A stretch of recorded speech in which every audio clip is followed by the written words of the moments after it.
هستن و این پلیتیک است ملت. برنامه برای نسل هستن و بعد از حسن که پشت گوت نشسته است و به شما میگوید که لنگش کن. سانسور کردی منو؟ چیزی قطع کردی؟ یه بار دیگه.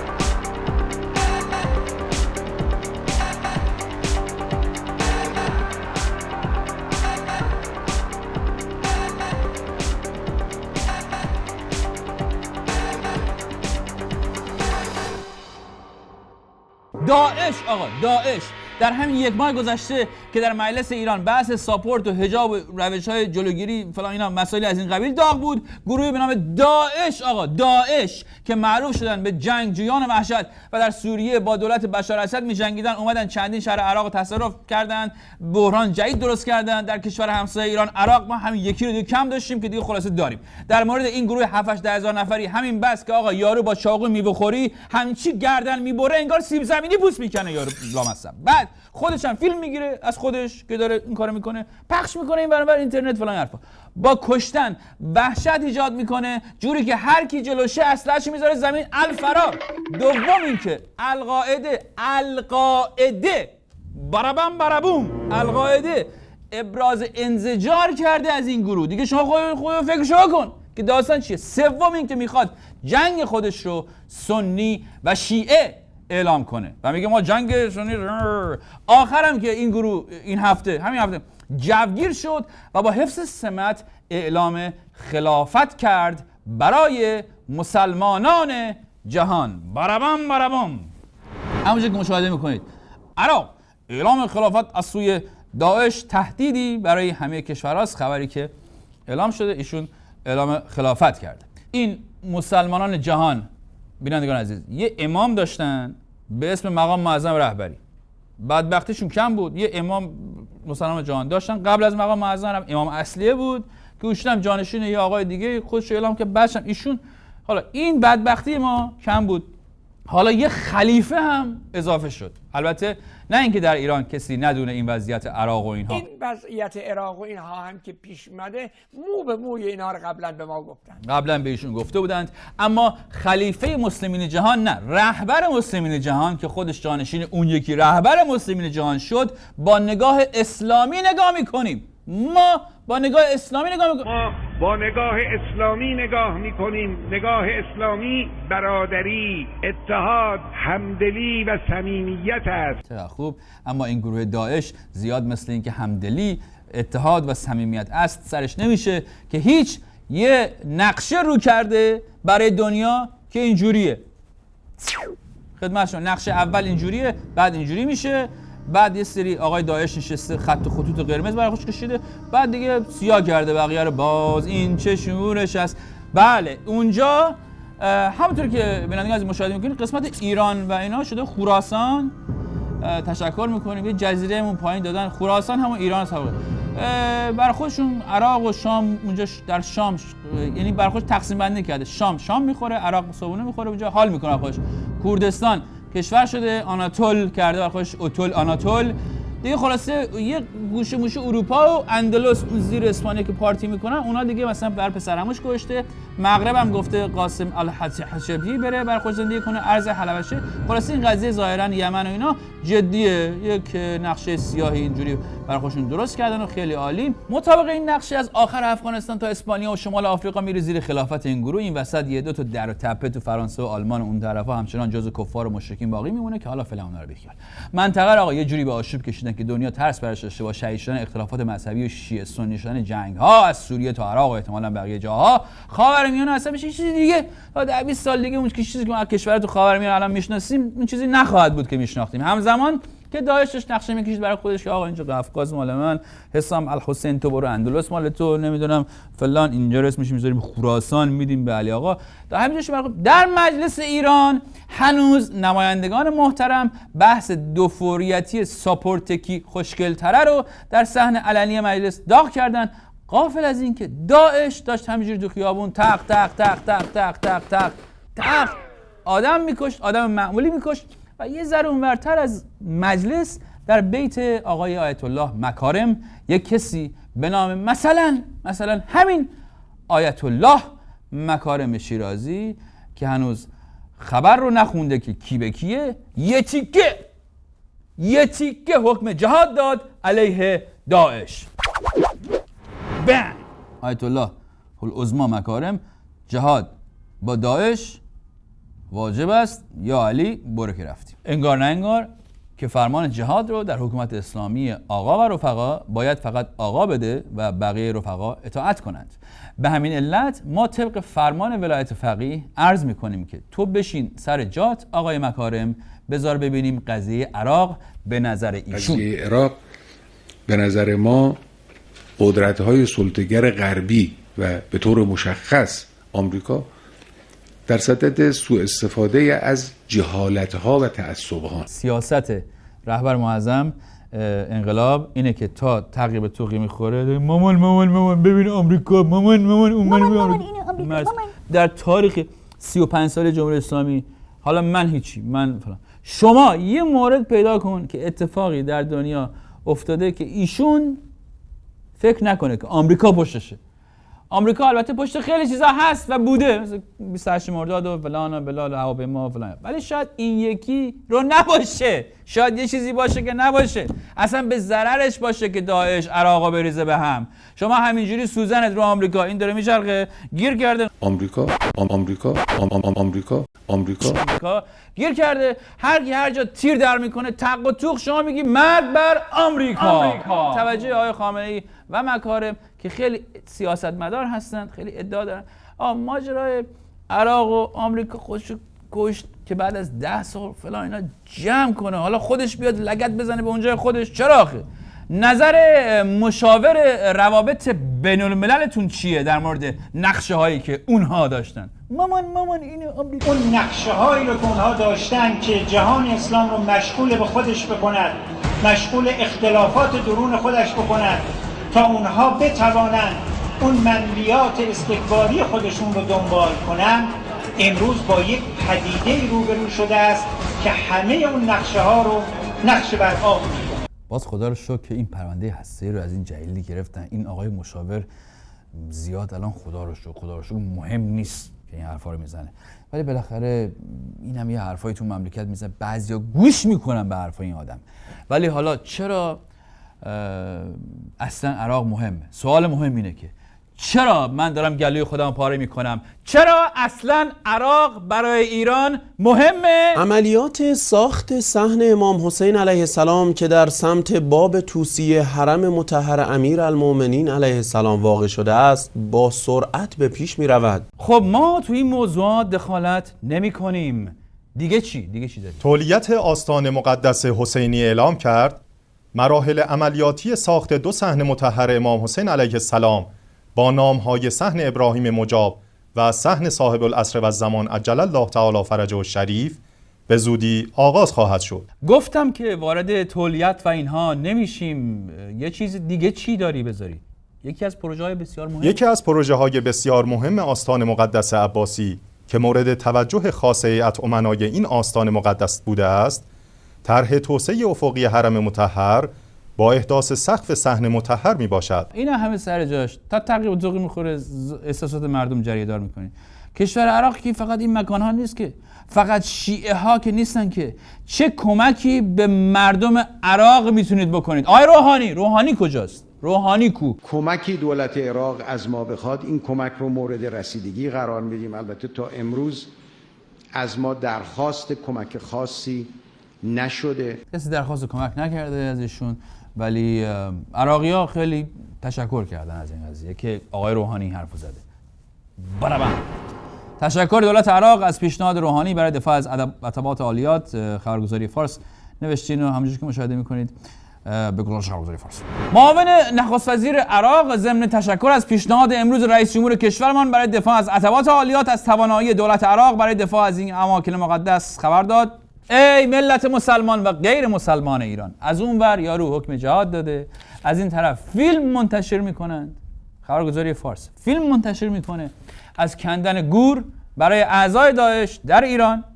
با موزیک ملودراماتیک اپیکتوری حماسی با تمی از سازهای ذهی و سازهای کوبه‌ای و جنگ افروز در بک‌گراند تحت تاثیر مجید انتظامی سوزناک و در این حال تهییج کننده احساسات رقیق جوانان ایرانی در دستگاه رهبر من آن طفل 13 ساله‌ای است.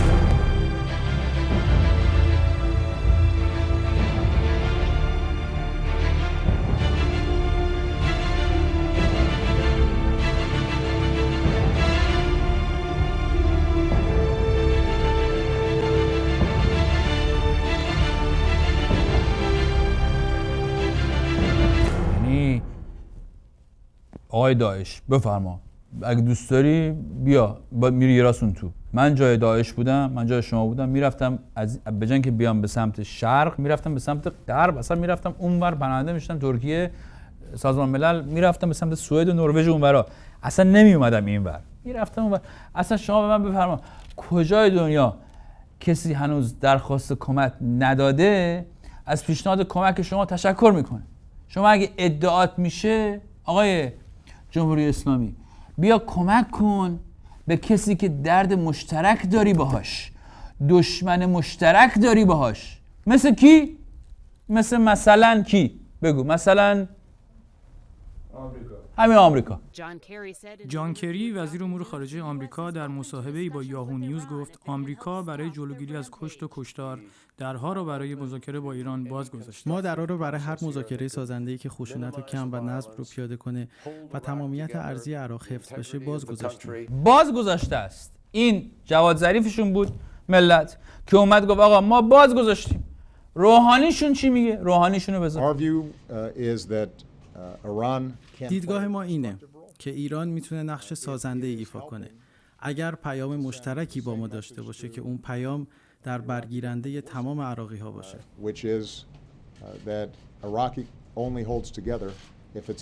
آقا خب از این بهتر از این چی میخوای؟ همکاری ایران و آمریکا برای برقراری ثبات در منطقه، برای برقراری یه چیز خوب، اینکه برای صلح در منطقه، اینکه خیلی خوبه دیگه، اینا همه چیزای خوبه. و همکاری ایران و آمریکا برای جلوگیری از پیشرفت گروه آدمکش تق برای اونا. چقدر جالب، چقدر عالی، چقدر انسانی، چقدر خوب. ایران و آمریکا با هم در راستای یه چیز خوب کار کنن. اصلا رأفت، بینندگان عزیز، شنوندگان محترم، رأفت اسلامی رو من تو چشمان، حرفای اوباما من بود اصلا در صبح در لحنش بود. برمیگردیم به ایران، جایی که ببینیم رئیس تفنگای مملکت چی میگه. فیروزآبادی، همکاری ایران و آمریکا اتفاق نمیافتد. سرلشکر فیروزآبادی، رئیس ستاد نیروهای مسلح، گفته که اتفاق نمیفته. یه کار خوبم که میشه با آمریکایی‌ها کرد اتفاق نمیفته. و در اینجور مواردی که ما تنها جایی که میتونیم به ریسمانش چنگ بزنیم آقای روحانیه.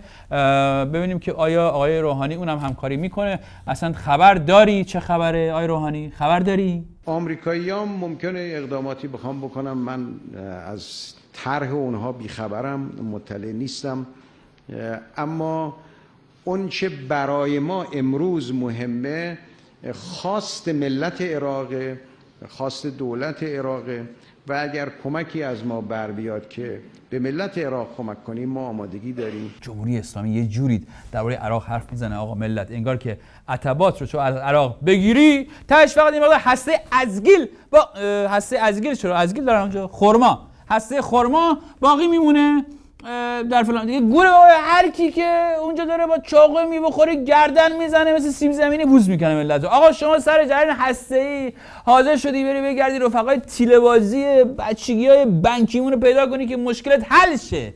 حتی حاضر شدی تا حالا 2 دفعه با آمریکا بشی مذاکره کنی. حالا دوتا شما خبر داریم، بشینی با آمریکایی‌ها حرف بزنی.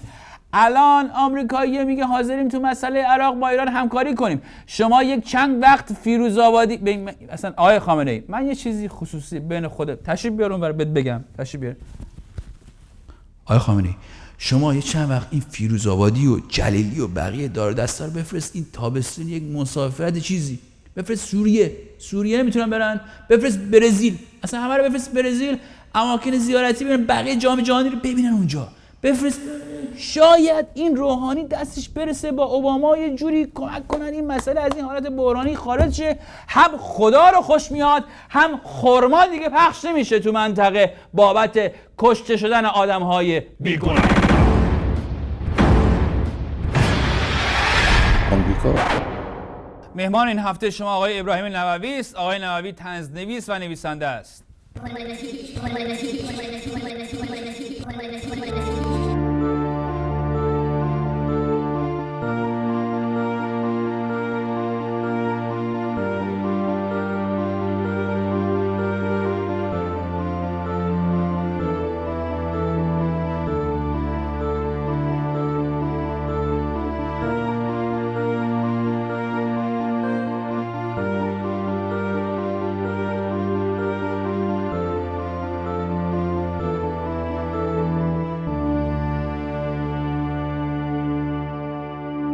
من تعجب میکنم شما اینجایی، فکر میکردم که باید مصاحبه بعدی که میکنم با شما از ایران باشه، اسکایپی، ولی قرار بود برگردی، برنگشتی. چرا؟ چی شد که برنگشتی؟ نظرت عوض شد؟ چی شد؟ نظرم که عوض شد، ولی به یه چیزم فکر کردم که اگه بخوام با تو مصاحبه کنم اسکایپی از ایران نمیشه. برای همین یک دلیل، برای اینکه نمیشه من برم اونجا میرفتم زندان و اینا، بعد دیگه از اونجا زندان اسکایپ نداره. یعنی میخوای بگی جرم خودت برای کافی نیست؟ جرم‌هایی که جرم منم باید اضافه میشد به جرم شما. نه، جرم من باید تو اضافه میشد.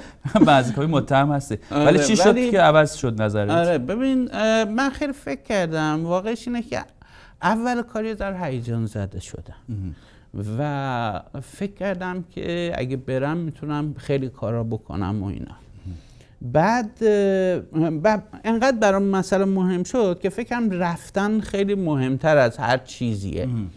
بعد یه ذره فکر کردم، بیشتر فکر کردم و یه ذرم تأمل کردم، به این نتیجه رسیدم که 2 تا کار دارم که یکیش یک کتابی است که کاوش در طنز که از قبل از اون موقع هم قرار بود که توی دانشگاه اروین انجام بدم، دیدم اونو میخوام انجام بدم و یه اتوبیوگرافی هم هست که اونم میخوام تمومش بکنم که منتشر بکنم و به خاطر این 2 تا فکر کردم که اول اینا رو انجام بدم. راستش فکر کردم که خب برم این کارا رو تهران بکنم، ولی دیدم که نه، من الان برم میشم عامل تصفیه حساب بین گروه‌های مختلف. من میشم طرفدار روحانی و خاتمی و هاشمی که هستم، بعد منو به خاطر اونا من میشم حلقه سست زنجیر، میرم زیر ضرب، بعد حالا ضربه که خودم میخورم هیچی به بقیه هم میزنم، حالا بقیه هیچی به درک خودم. یعنی اینکه البته بقیه هم خیلی مهمه ولی خب یه اون خودخواهی هم هست دیگه. خب یعنی فقط پس میذاریم به حساب اینکه شما هیجان زده شدی؟ نه، یکی دیگه‌ش هم هیجان زده شدن یکیش بود، ولی یک عامل مهمش اینه که نشستم فکر کردم که من برای چی از ایران اومدم بیرون. فکر کردم که خب من اومدم بیرون که بتونم ادامه بدم به کار نوشتن. بعد فکر کردم خب اگه برم داخل آیا میتونم همین کار رو بکنم؟ دیدم نمیتونم. اوایل کار یه ذره بیشتر امید داشتم که بتونم، ولی بعداً به این نتیجه رسیدم که شاید مثلا تا 2-3 سال نتونم. برای همین ترجیح میدم اول بنویسم این کتاب رو بفرستم، بعد اون وقت اون موقع دیگه با خیال راحت میتونم برم. پس این حالت چوپان دروغگو اینا نیست قضیهش، یعنی اینکه ما باید باور کنیم اگه دفعه دیگه گفته ایران میخواد بریم ما باور کنیم حرفتو چجوری قضیهش؟ چون وقتی میگه هیجان زده شدم من میتونم درک کنم. حالت چوپان دروغگو نیست، ولی اینکه دفعه بعد بگم تو باور کنی یا نه، همون موقع هم که گفتم واقعیتش اینه که من واقعا اعتقاد داشتم. همون موقع هم خیلی از آدم‌ها فکر کردن این کار نمیشه و اتفاقا اونا درست فکر میکردن، برای اینکه من نرفتم. ولی واقعش این بود که اونا اشتباه میکردن، فکر میکردن که من نمیخوام برم، من واقعا میخواستم برم. ولی اینکه کسی فکر کنه که مثلا چوپان دروغگو هست یا نیست این کاملا شخصیه، برمیگرده به اون آدم. برگردیم به کار طنزت، علتی که اینجا هستی. خط قرمزت برای نوشتن طنز چیه؟ خط قرمزم، من خط قرمز خاصی برای طنز ندارم، مگر اینکه نوشتن یک کاری منجر بشه به خشونت اجتماعی. حالا این ممکنه زیر پا گذاشتن یک عرف خیلی بد باشه که مثلا حتی من چه میدونم، من یه بار مثلا در مورد یه عده‌ای که توی رودخونه دسفول کشته شده بودن یه طنز نوشتم و 8-9 نفر به شکل وحشتناکی اینا تلفن زدن و واقعا حالشون بد بود. از اونجا فهمیدم که راجع به کسی که فوت کرده نمیشه به این راحتی طنز نوشت. یعنی اصلا نباید در اون موقع بنویسی. خب من مرض که ندارم یه چیزی بنویسم که مثلا یه دفعه 10,000 نفر آدم مثلا خشمگین بشن، عصبانی بشن و یک اتفاقی بیفته که مثلا یه عده آدم مثلا این بزنه اونو بکشه، اون بزنه اینو بکشه، دعوا بشه، درگیری بشه. این تنها چیزی، یعنی در حقیقت موضوعی نیست که برای من خط قرمز باشه. مذهب، سیاست، سکس، هیچ کدوم از اینا نیست. این یکی. دومم این که دوست ندارم تو خونه وقتی یه بچه‌ای پلوی باباش داره طنز منو میخونه یا گوش میده خجالت بکشه. یعنی یه سری استانداردهای طبیعی عادی اجتماعی رو سعی میکنم تو کارم. برای همین اگر میخوام حتی اشارات سکسی هم بکنم، جنسی هم بکنم تو کارم، سعی میکنم این رو یه جوری بپوشونم که اونی که قرار بفهمه، بعدم بقیه هم یواشکی زیر لب بخندن. بالاخره این بخشی از فرهنگ ایران. خب ما چند تا نووی داریم. یکی ابراهیم نووی طنز پردازه، یکی ابراهیم نووی پژوهشگره. شما کتاب پژوهشی چاپ کردی و الان داری کار میکنی. ابراهیم نووی رمان داستان نویس داریم، رمان نویس. کدومش رو ترجیح میدیم؟ خب ابراهیم نووی طنز پرداز رو ترجیح میدم، برای اینکه ببین اون کار رو من زحمت میکشم تا یه داستان مینویسم. یعنی فکر میکنم، زحمت میکشم برای اینکه از شر کابوس واقعیت راحت بشم، میرم داستان مینویسم. اما طنز رو من میام نامه بنویسم به داداشم، میشه طنز. یعنی اصلا من خودم همینجور رفتم، بابا من سخنرانی جدی کرده بودم تو کانادا، آقا دیدم همه دارن میخندن، هرچی هم بیشتر توضیح دادم بیشتر میخندیدن. خب تو دادگاه هم یادم دفاع میکردی از خود، ملت میخندیدن. خب همین قاضی هم میخندید، درست؟ آره قاضی هم میخندید، اولین بارش هم بود خندید فکر کنم. خب ببین این بخشی از وجود منه، یعنی اصلا من همینجوری فکر میکنم و این تو ذهن من نسبت به دنیا این اتفاق وجود داره.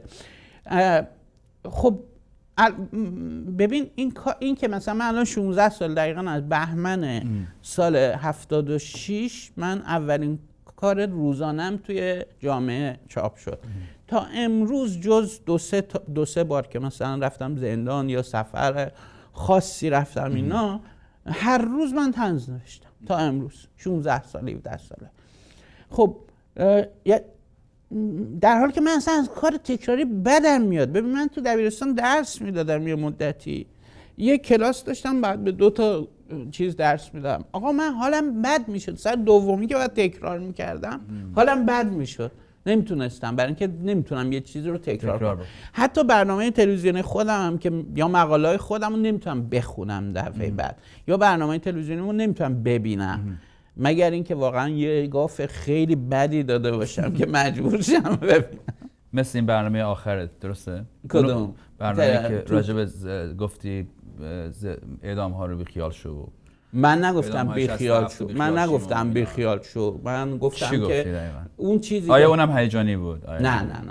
ببین اون به طور مشخص منظورم این بود که جامعه این رو فراموش کرده به دلیل پوشش خبری، به دلیل گذشت زمان، به دلیل تغییر نسل. منظورم این نبود که فراموش بکنید، منظورم این بود که جامعه فراموش کرده. علتش هم اینه که مثلا فرض کنید شما توی کانادا یک جلسه میذاری برای خانم گوگوش، یا مثلا من چه میدونم یه کنسرت موسیقی راک یا پاپ میذاری مثلا 7-8 هزار تا آدم میره یا 2000 تا آدم میره یا 3000 تا آدم میره، ولی برای کشتار 60 یا من خودم میرم سخنرانی میذارم 700 نفر میرم، بعد برای کشتار 60 برنامه میذارم 80 نفر میرم. خب این یعنی فراموش کرده. من میگم که آقا شما یه کاری کردید، یه جوری حرف زدید راجع به این موضوع که جامعه فراموش کرده. بعدم تازه 20 سال زیر فراموشی خبری بوده. نظر شخصی خود در این زمینه چیه؟ در چه زمینه؟ در زمینه کشتار 67. کشتار 67 یک جنایت تاریخی بود که به هر دلیل انجام دادن این جنایت یک کار بسیار زشت و غیر انسانی، ضد بشری توسط یک حکومت بود، توسط آیت الله خمینی بود و توسط اون جانورانی که تو این قضیه نخیل بودن. به تازگی شما در آخرین ستونی که بر روز آنلاین نوشتی اعتراف کردی که واسکتومی کردی و با توجه به اینکه واسکتومی تو ایران الان این شرایط رو که میدونیم پیدا کرده و تقریبا در حد هروئین و اینا ممنوع شده، بیشتر 3 تا 5 سال. راجع به این تجربه واسکتومی میتونی برام صحبت؟ چجوری احساس میکنی اخته شدی یا بعدش چی شده بود قضیه؟ این خیلی کوتاه اگر توضیح بدی. ببینندگان عزیز بفرمایید. توضیح کوتاه خیلی کوتاه. این کامبیز حسینی مطلب منو نمیخونه، بعد میاد اینجا میگه که من از رو تیترش میاد مطلبو میگه. من اونجا یه کسی رو نوشتم که یارو رفته وازکتومی کرده، بعد بازجو هی باش داره حرف میزنه، میگه که آقا اون شما نیستی، اون شما نیستی. نه دیگه اصلا برداشت من اشتباهه بس. آره. اصلا مطلب من نمیخونه و من از اینجا از همین برنامه ازش گله میکنم که آقا تیتر فقط همه مطلب نیست. خودم از این به بعد براش ایمیل میکنم اگه دیلیت کنه میام همین نیویورک، میدونم باید چیکار کنم. پس نکردی. این خیلی ساده بود، نکردم واسه تو. برداشت بنده اشتباه بود. وقت نشده. آخرین سوال من اینه که طنزنویسان جدید و با استعداد آیا کسی هست که به ما معرفی کنی که کاراشو دنبال بکنیم، بخونیم و هیجان زده بشیم یا نه؟ ببین هر دو جورش هست، یعنی هر دو جورش. ببین یه سری بچه‌ها دارن تو حوزه فیلم بین کاریکاتور و طنز کار میکنن که اینا فوق‌العاده، مثلا بزرگمهر حسین پور که سال‌هاست داره کار میکنه و خیلی کار کرده، هم کتاب کار کرده، هم کار روزنامه‌ای کرده، هم خیلی خوبه. مانا که خب البته حالا قدیمیه ولی مانا فوق‌العاده است. تو بچه‌های نویسنده جدید آیدین سیارسری به نظر من اصلا یکی از آدمایی است که در عرض 4 ماه همینجوری داره میره بالا. پوریا عالمی خیلی خوبه، مسعود مرشی خیلی خوبه، بچه‌های خطی خوبن. و ببین من یه کتابی پیرارسال فکر میکنم 91 فکر کنم چاپ شده به اسم قهوه قند پهلو. این کتاب مجموعه شاید بیش از 60-70 تا حالا از شاعرای دوره مشروطیت شروع کرده تا حالا اومده، منم توی همین کتاب کارم چاپ منتشر شده، ولی 60-70 تا بچه‌هایی که همشون زیر 30 سالن کارهای فوق‌العاده خوبی دارن که تو این هست. مثلا همین نیما دهقانی ببین اینا یه سری فرمایی رو دارن پیدا میکنن، یعنی مثلا فرم یه چیزی بین تئاتر و به اصطلاح طنزای گفتاری. تشکر میکنم، خیلی ممنون.